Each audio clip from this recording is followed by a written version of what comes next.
आज CPAच्या परिषदेचा शेवटचा दिवस आहे आणि आज सर्वसाधारण सभा आपलं जसं अधिवेशन असतं त्याप्रमाणे एक अधिवेशनाचा भाग शेवटच्या दिवशी पूर्ण झालेला आहे. त्याच्यामध्ये ओमप्रकाश बिर्लाजी यांचं भाषण झालं आणि पुढची CPAची कॉन्फरन्स जी आहे ती साऊथ आफ्रिकेमध्ये घेण्याचा निर्णय घेतला.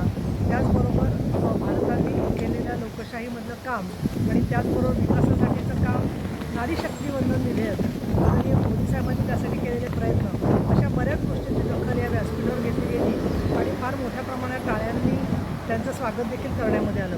विशेष म्हणजे तिथे कुठलाही एक राजकीय संघर्ष त्या आंतरराष्ट्रीय स्तरावर त्या युद्धाचं प्रतिबिंब पडलं नाही. सगळेजणं आपण परिपक्वतेने काम केलं पाहिजे वगैरे असं प्रत्येक देशांचे लोक बोलत होते आणि त्या दृष्टिकोनातून दक्षिण आफ्रिका असेल किंवा गाझा असेल अशा ठिकाणचे बरेचसे लोकांनी जे आहे ते चौकटीच्या मर्यादेमध्येच भूमिका मांडली. आज या परिषदेच्या समारोपाच्यामध्ये संध्याकाळी परत एक सत्र होणार आहे. त्याच्यात काही लोकांना पुरस्कार मिळणार आहेत.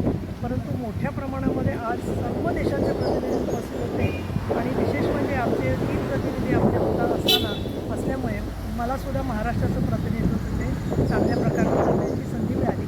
त्याच्यासाठी वेगळं टेबल होतं, महाराष्ट्राचा बोर्ड होता आणि त्या ठिकाणी मी प्रतिनिधित्व करत होते. मला असं वाटतं की महाराष्ट्रामधून गेलेल्या आमदारांच्यापैकी CPA कॉन्फरन्समध्ये महाराष्ट्राचं प्रतिनिधित्व